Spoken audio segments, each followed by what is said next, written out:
বাইগার নদীর তীর ঘেঁষে ছবির মতো সাজানো সুন্দর একটি গ্রাম। সেই গ্রামটির নাম টুঙ্গিপাড়া। বাইগার নদী এঁকে বেঁকে গিয়ে মিশেছে মধুমতি নদীতে। এই মধুমতি নদীর অসংখ্য শাখা নদীর একটি বাইগার নদী। নদীর দুই পাশে তাল, তমাল, হিজল গাছের সবুজ সমারোহ, ভাটিয়ালি গানের সুর ভেসে আসে হালধারা মাঝির কণ্ঠ থেকে। আমার মন যে কাঁদে রে,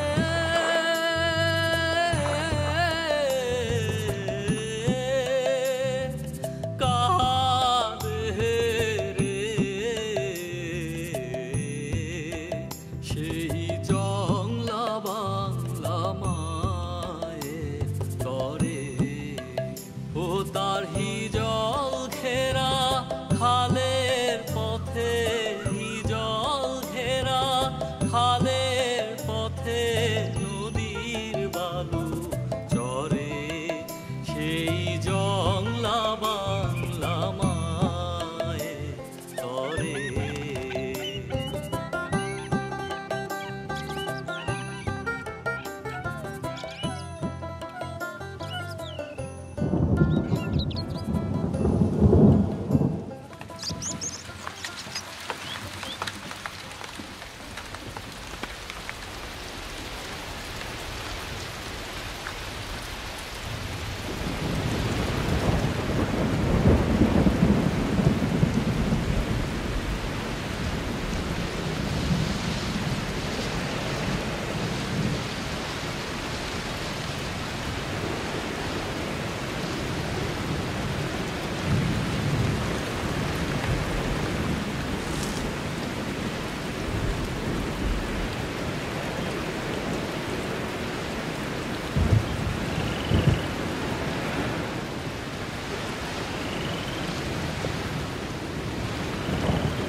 খোকা, সারাদিন এভাবে বৃষ্টিতে ভিজে বেড়ালে শরীর খারাপ করবে তোরে।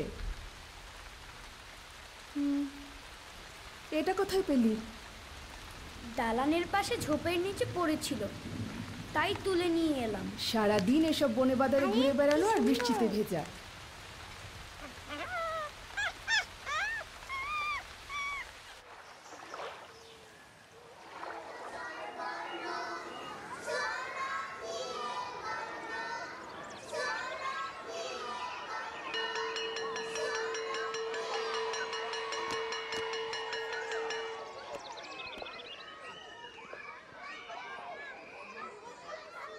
এই ঝড় বৃষ্টির মধ্যে তোমাদের যেতে হবে না, ঝড় থামলে তারপরে যেও। তুই যাবি? চল।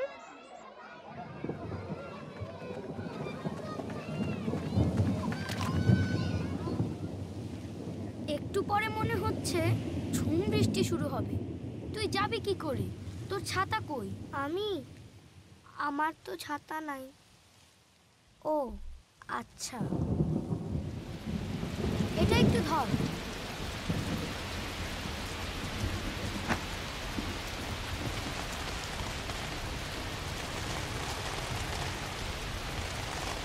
ছাতাটা তুই রাখ। তুই কিভাবে যাবি? আমার লাগবে না।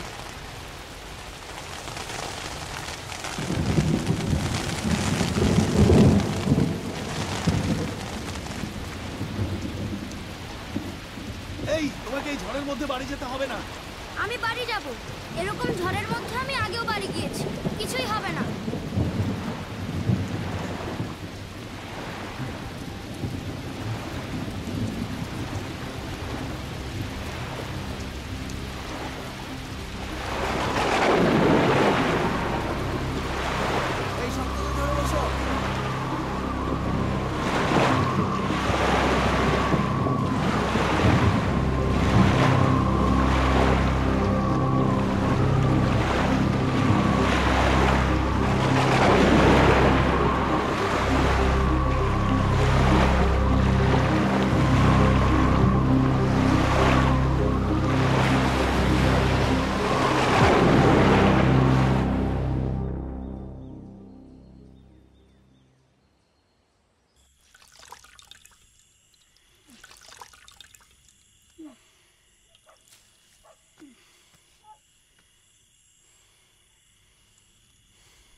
জ্বর তো বেড়েই চলেছে, গাটা আগের চেয়ে আরো গরম হয়েছে।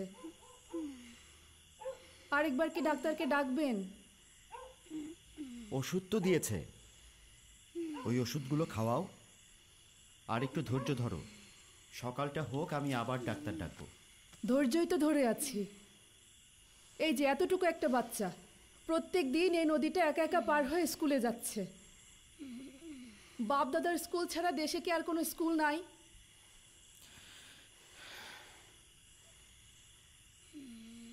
ঠিক আছে, ওর আর স্কুলে যাওয়ার দরকার নেই। স্কুলে যাওয়ার দরকার নেই? না, ও সুস্থ হোক। সুস্থ হলে ওকে মিশন স্কুলে ভর্তি করে দেব। ও আমার সাথে গোপালগঞ্জেই থাকবে।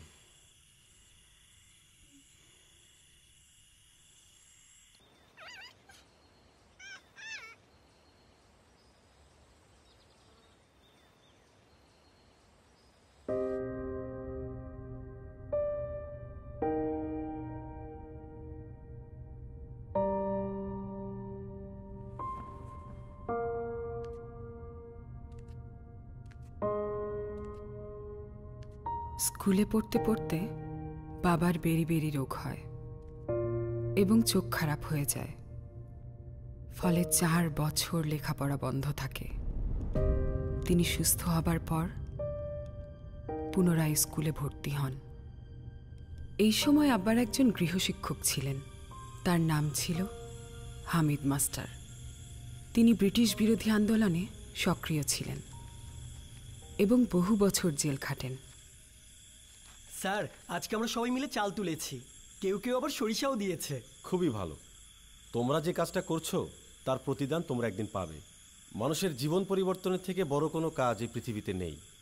কিন্তু স্যার, আমরা কি ব্রিটিশদের শাসন থেকে কখনো স্বাধীন হব না? অবশ্যই হব। যেদিন তোমাদের মতো ছেলেমেয়েরা নিজেদের অধিকার আদায় করতে শিখবে, যেদিন ভারতবর্ষ ওদের চেয়ে উন্নত হয়ে দেখিয়ে দেবে, সেদিন অবশ্যই আমরা পরাধীনতার শৃঙ্খল থেকে মুক্ত হব। কিন্তু স্যার, সেটা হতেও তো অনেক দেরি।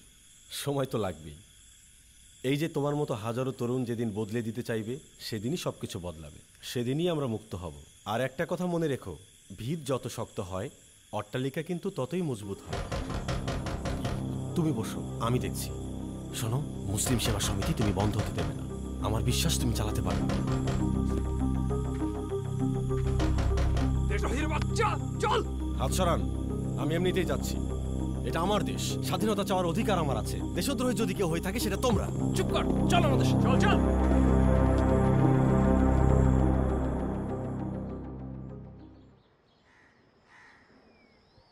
সবাই শোনো মন দিয়ে, আজকে সোহরাওয়ার্দী সাহেব স্কুল পরিদর্শনের জন্য আসবেন। স্কুল মেরামতের বিষয়টা আজকেই তাকে জানাতে হবে, এটাই সুযোগ। সোহরাওয়ার্দী সাহেবকে জানাতে হবে? এত বড় মানুষ কি এ প্রস্তাব দেবে কে? আমি ভাবছি কি করা যায়। এই শোনো, সোহরাওয়ার্দী সাহেব চলে এসেছেন, সবাই প্রস্তুত হও। আপনাদের স্কুল দেখে খুবই ভালো লাগলো।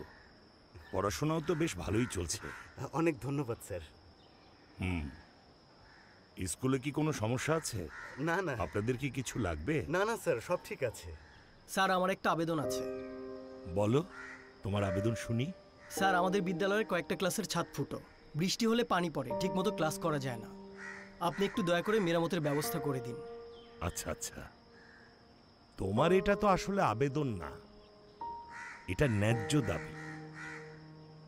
আমি নির্দেশ দিয়ে যাচ্ছি, এই ছাদ যেন তাড়াতাড়ি মেরামত হয়। এদিকে এসো। তোমার নাম কি বাবা? শেখ মুজিবুর রহমান। গোপালগঞ্জ স্কুল থেকে ম্যাট্রিক পাশ করে বাবা কলকাতা ইসলামিয়া কলেজে পড়তে যান। তখন বেকার হোস্টেলে থাকতেন।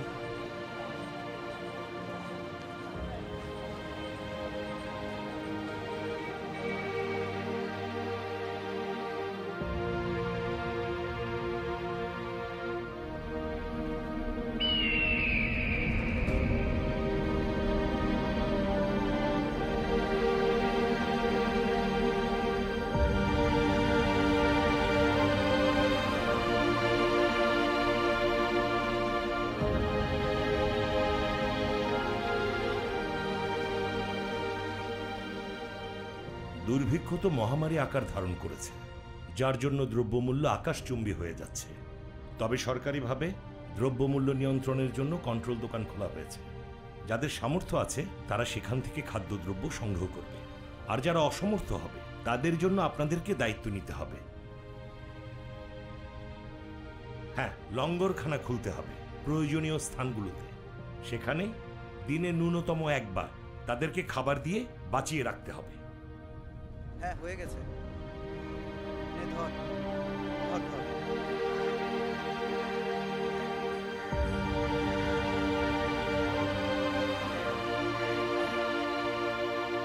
আস্তে আস্তে আসুন। হ্যাঁ, আসুন আসুন। এ সময় তিনি হোসেন শহীদ সোহরাওয়ার্দীর সংস্পর্শে আসেন। হলওয়েল মনুমেন্ট আন্দোলনে জড়িয়ে পড়েন সক্রিয়ভাবে। সে সময় তার রাজনীতিতে সক্রিয় অংশগ্রহণ শুরু। পাকিস্তান সৃষ্টির পর 1948 সালে আব্বা ঢাকা বিশ্ববিদ্যালয়ে আইন বিভাগে ভর্তি হন। সরওয়ার্দী সাহেবের মতো মানুষকেও নাজিমুদ্দিন ছাড়ল না, অথচ সরওয়ার্দী সাহেব না থাকলে নাজিমুদ্দিনের অস্তিত্বই থাকতো না।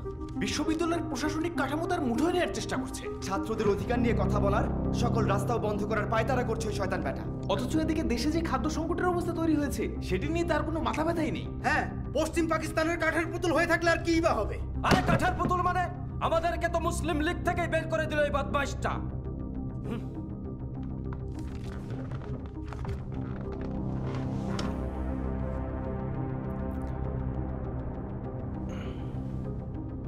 এত উত্তেজিত হওয়ার কিছু নেই। রাজনীতিতে এমন সংকট মোকাবেলা করতে হলে মাথা ঠান্ডা রেখে কাজ করতে হবে। আরে জনগণের জন্যই তো রাজনৈতিক দল, আর সে দল যদি প্রতিশ্রুতি পূরণে ব্যর্থ হয় তবে জনগণই তাদেরকে আস্থা করে ছুঁড়ে ফেলে দেবে। দরকার পড়লে জনগণের সমর্থনেই নতুন রাজনৈতিক দলের সৃষ্টি হবে। এই দেখো, বদমাশগুলো বলছে রাষ্ট্রভাষা নাকি উর্দু হবে। কি বলো? হ্যাঁ,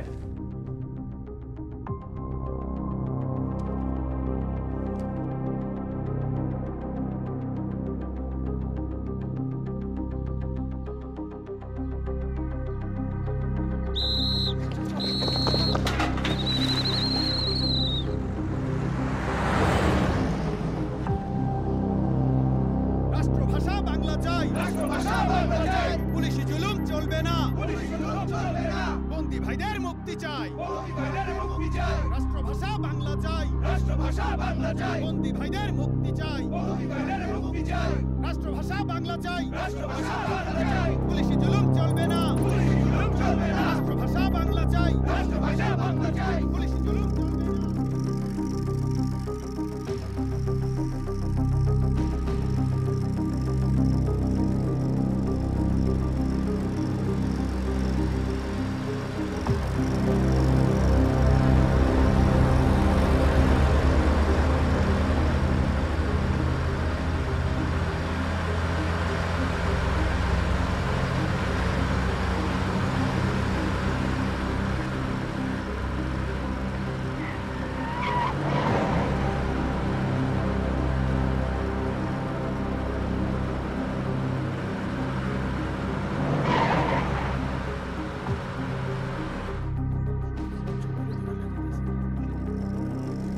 যত দ্রুত পারিস আরো কিছু লোক পাঠা। আমরা এই অল্প কয়েকজন বেশিক্ষণ টিকতে পারবো না। এই তোরা আয় আমার সাথে। রাষ্ট্রভাষা বাংলা চাই, রাষ্ট্রভাষা বাংলা চাই। পুলিশি জুলুম চলবে না, বন্দী ভাইদের মুক্তি চাই, রাষ্ট্রভাষা বাংলা চাই, রাষ্ট্রভাষা বাংলা চাই। বন্দী ভাইদের মুক্তি চাই, রাষ্ট্রভাষা বাংলা চাই, রাষ্ট্রভাষা বাংলা চাই। পুলিশি জুলুম চলবে না, রাষ্ট্রভাষা বাংলা চাই, রাষ্ট্রভাষা বাংলা চাই। পুলিশি জুলুম চলবে না, রাষ্ট্রভাষা বাংলা চাই, রাষ্ট্রভাষা বাংলা চাই। পুলিশি জুলুম চলবে না, বন্দী ভাইদের মুক্তি চাই, রাষ্ট্রভাষা বাংলা চাই, রাষ্ট্রভাষা বাংলা চাই।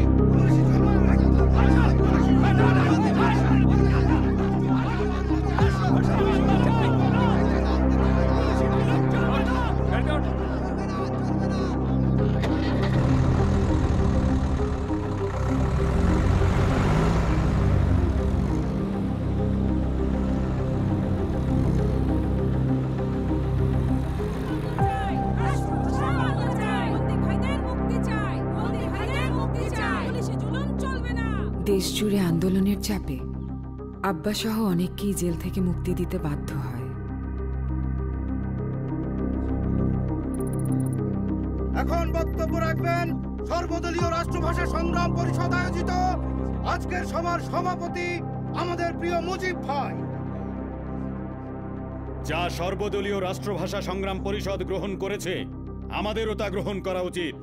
শুধু আমরা ওই সরকারি প্রস্তাবটা পরিবর্তন করতে অনুরোধ করতে পারি, এর বেশি কিছু না। যে কোনো জাতি তার মাতৃভাষাকে ভালোবাসে।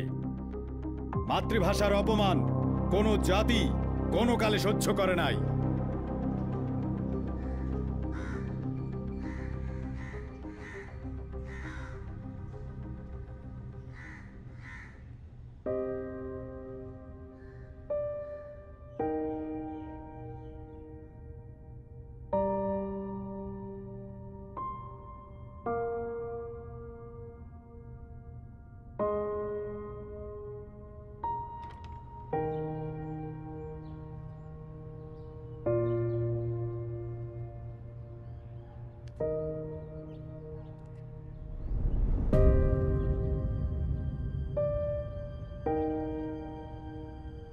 পাকিস্তানের সংবিধান রচনা করার সময় উর্দুকে রাষ্ট্রভাষা হিসেবে ঘোষণা করেন মুহাম্মদ আলী জিন্নাহ।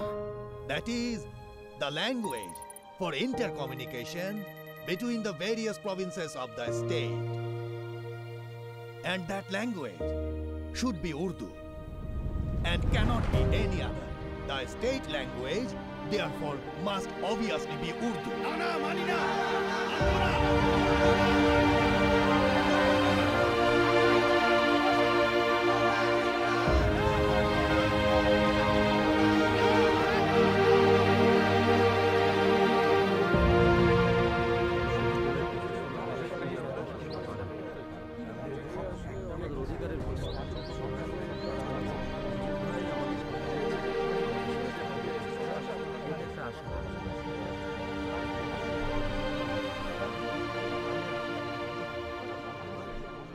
একদিকে পশ্চিমাদের শোষণ, ওরা আমাদের ভাষা কেড়ে নিচ্ছে, অন্যদিকে বিশ্ববিদ্যালয় প্রশাসন শোষণ করছে কর্মচারীদের। আমরা প্রশাসনের সাথে কথা বলেছি, কর্মচারীদের ন্যায্য দাবি দেওয়া জানিয়ে এসেছি। এবারও না মানলে আন্দোলন আরও কঠোর হবে। আমাদের আরো সোচ্চার হতে হবে।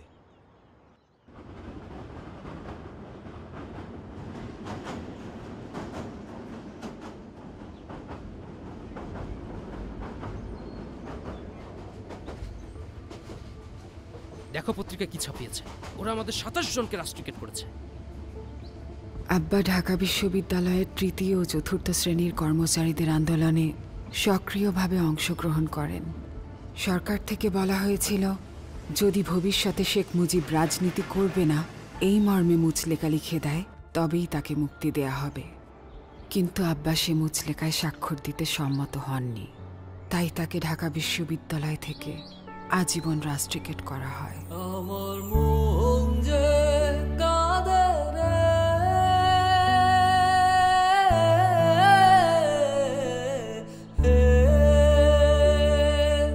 কাঁদে রে,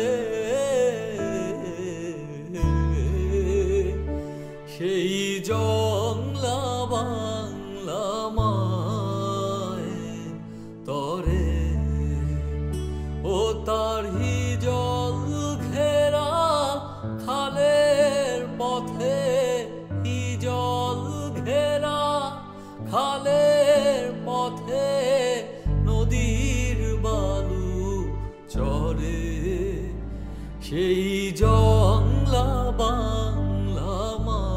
ঢাকায় পড়তে না চাও বিলেত যাও, সেখান থেকে বার অ্যাট ল ডিগ্রিটা নিয়ে এসো।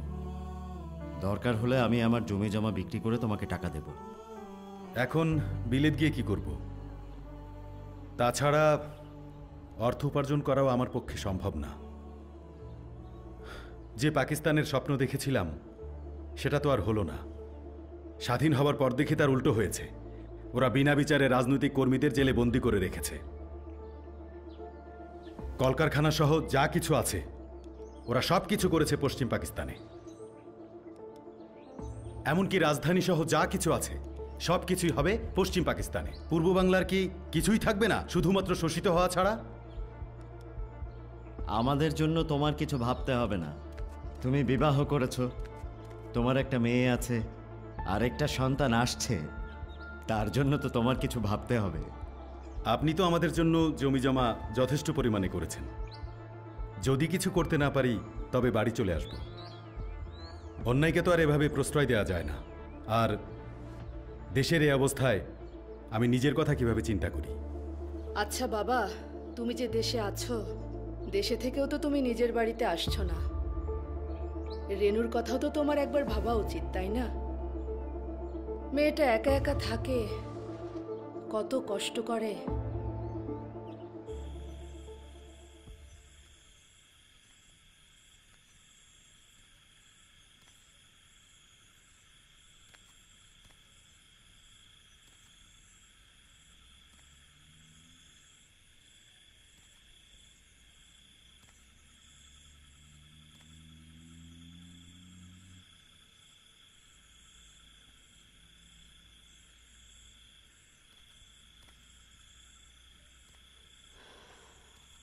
না ঘুমিয়ে এত রাতে এখানে একা একা বসে আছো যে? আমাকে ডাকলেও তো পারতে। তুমি ঘুমাচ্ছিলে, তাই আর তোমাকে ডাকিনি। তুমি আবার এই অবস্থায় উঠে এলে কেন? পাশ ফিরে দেখি তুমি নেই, দরজাটাও খোলা। ঘুম আসছিল না, তাই এখানে এসে একটু বসলাম। সবসময় তো আর আসতে চাইলেও পারি না। এভাবে পালিয়ে আর কতদিন? পালাতে তো আর চাই না। আমার জন্য তোমাদের অনেক কষ্ট হচ্ছে। না, অন্তত এই সময়টায় যদি পাশে থাকতে ভালো লাগতো।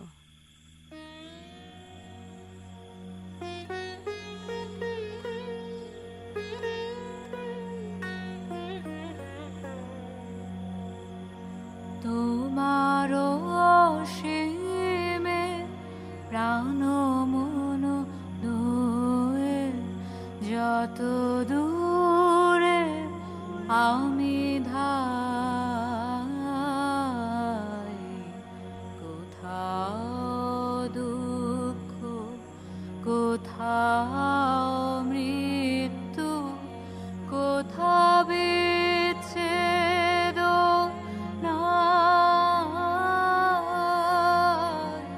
তোমার অসীমে প্রাণ মন দোয়ে, যত দূরে আমি ধাই, মৃত্যু সে ধরে মৃত্যুর রূপ, দুঃখ হয় হে দুঃখের কূপ, তোমা হতে যাবে হয়ে বিমুখ, আপনার পানে চাই।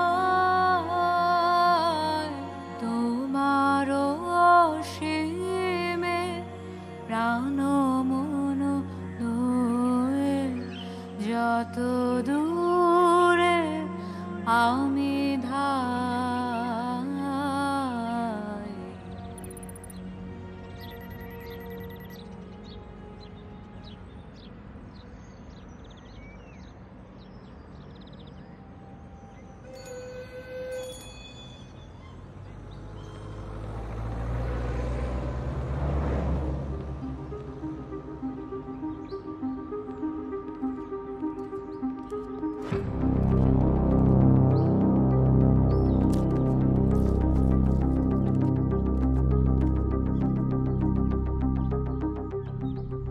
গোয়েন্দারা আমার পিছু লেগেছে। হয়তো কিছুদিনের মধ্যেই গ্রেফতার হব। এভাবে পালিয়ে থেকে আর কতদিন? আমি ভাবছি আরমানিটোলা ময়দানে একটা সভা ডেকে আমরা আমাদের দাবি দেওয়ার কথাগুলো বলবো। আশা করছি গ্রেফতারও হব। এবার গ্রেপ্তার করলে কিন্তু তোমাকে আর সহজে ছাড়বে না। জেলের ভয় আমি পাই না, আমাকে ভয় দেখিয়ে লাভ নেই। কোনো কিছু অর্জন করতে হলে কিছু তো ত্যাগ করতে হবেই, যা হবার তাই হবে। আর আমি না থাকলেও এদেশের মানুষ তো আছে, তারাই কিছু একটা করবে। এদিকের বিষয়টা আমি দেখছি, তুমি সাবধানে থেকো।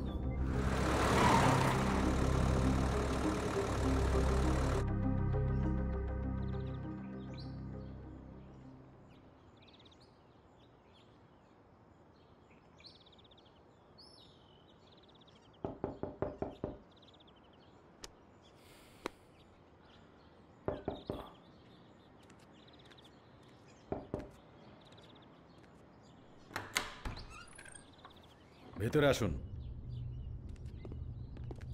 কয়েকদিন যাবৎ আপনাদের জন্যই অপেক্ষা করছিলাম। বসুন। এখন কটা বাজে? বেলা 2টো, কিছু খেয়ে নেওয়া দরকার।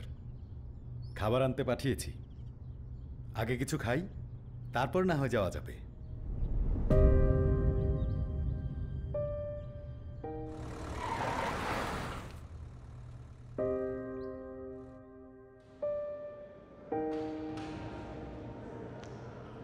'49 সাল থেকে 1952 সাল পর্যন্ত আব্বাকে এক নাগারে 3 বছর বন্দি করে রাখা হয়েছিল। আব্বা ভাষার জন্য কারাগারে বসে শুরু করেছিলেন আমরণ অনশন।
আব্বা তোমার হাতটা দাও তো। এগুলো কোথায় পেয়েছো? ওই যে ওদিক থেকে এনেছি। এসো, কোলে বসো। কামাল ওখানে কি করে? ওর তো সারাদিন ফড়িং ধরার নেশা, আমি ওকে ডেকে নিয়ে আসি। আচ্ছা যাও।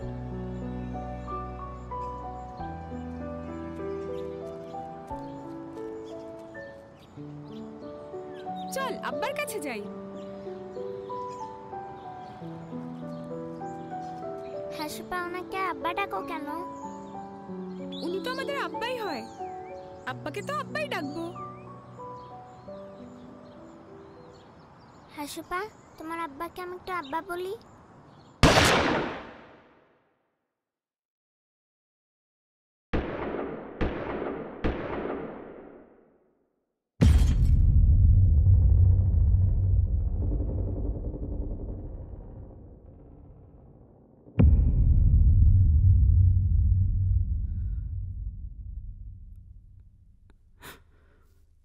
যেদিন কামাল আব্বাকে আব্বা ডাকার অনুমতি চেয়েছিল, সেদিন আমি সঙ্গে সঙ্গে ওকে আব্বার কাছে নিয়ে যাই। আব্বা ওকে কোলে তুলে নিয়ে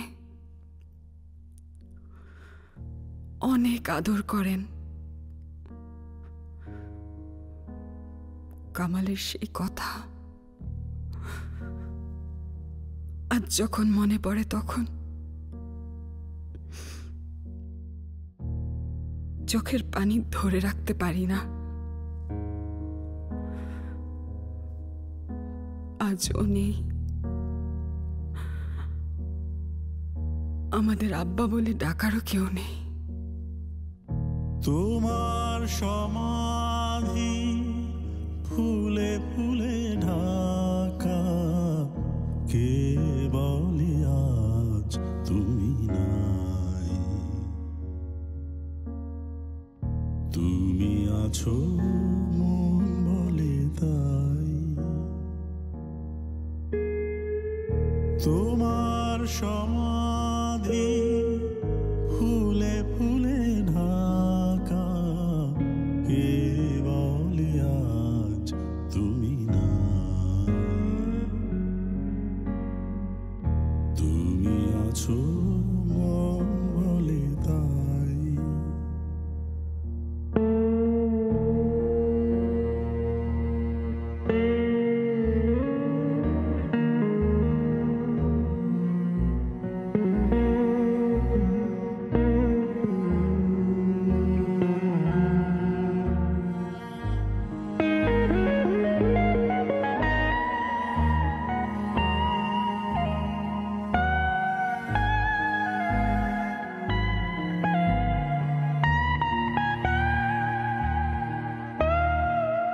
তোমারই অমর নাম জয় গৌরবে, স্মরণে যে চিরদিন জানিলে খারাবে।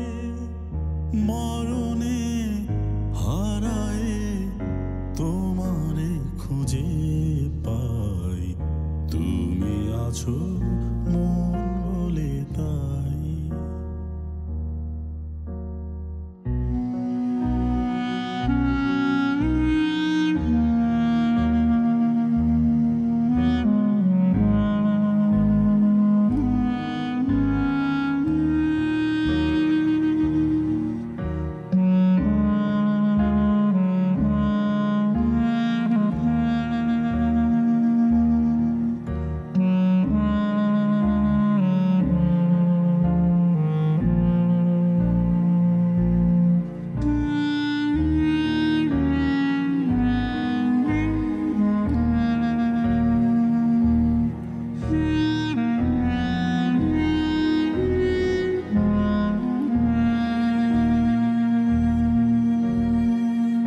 তোমার জীবন যেন কাহিনীর মতো, হে বিজয়ী বীর ছিল জয় তব ব্রত। ধূপেরই মতো যেন মরণের সুখে, তোমার জীবন তুমি দিলে হাসি মুখে।